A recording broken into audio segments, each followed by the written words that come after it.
Сега днес ще ви демонстрирам как да си разбърквате ангоба с оцветител. Когато си купите ангоба, си купувате ангоба само бяла и отделно си купувате различните цветове оцветители, които изглеждат на прах.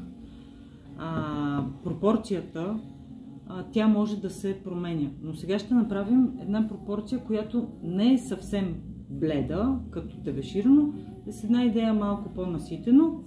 И вече ако искате да е по-наситено, всяко следващо насищане трябва да се прави с проба, защото някои от оцветителите при по-голяма концентрация на самия оцветител могат да дадат дефект при контакт с глазурата.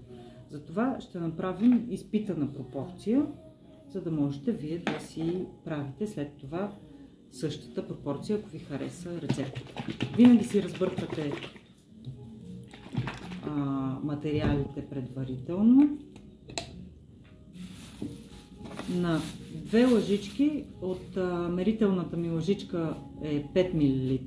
Това е нещо като чайна лъжичка, но си я пълня догоре.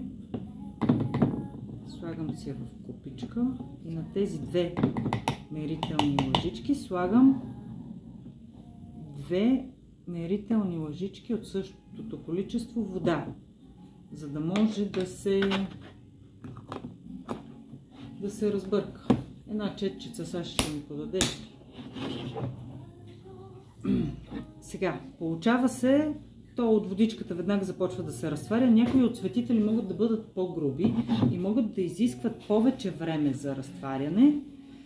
Затова, ако имате топла водичка под ръка, много по-добре ще се разтвори. И сега този много финно е смлян. Разбърквам го много добре. Дори когато ви изглежда, че много добре сте го разбъркали, хубаво да се уверите, да размажете всяко едно парченце от оцветител, защото тези бучици, когато не ги разтворим предварително, след това със седмици могат да седат вътре в самата ангоба като едни малки капсуловани точици, които когато си нанасяте ангобата, ако искате да бъдете с някакъв равен тон, може да се появи точно тази бучица някъде и да остане като точица по-ярко. Затова, нали, се изисква да се разбърква малко по-добре. И на това количество оцветител с водичка слагам, следващата ми мерителна лъжичка е 100 мл. Ангобата ми е с копешката гъстота. Не я разреждам. Значи 3 лъжички по 100 мл.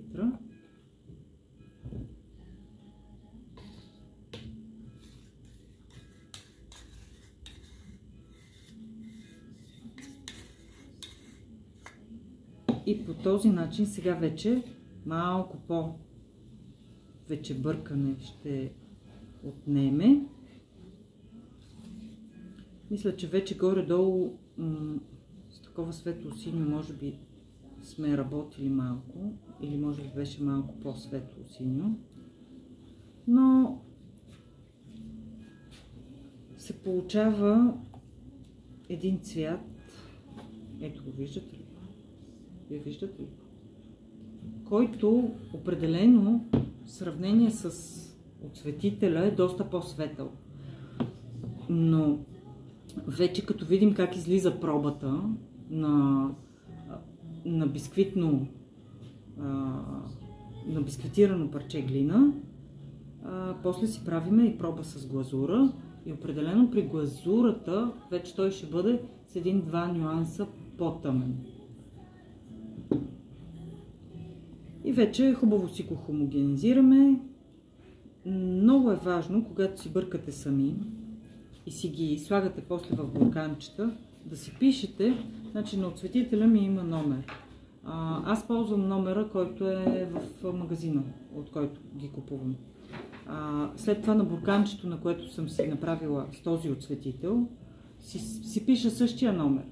И когато си слагате ангобата върху пробата издрасквате същия номер. Така винаги ще може да правите един и същи цвят.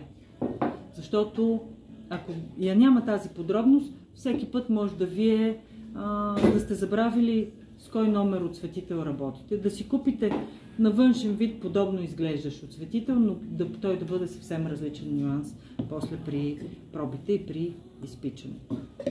И това е много лесен начин да се здобиете с много цветове, защото разнообразието от оцветители в магазина е много голямо. И вече в зависимост от това с каква гама вие искате да работите, си правите вашата собствена гама.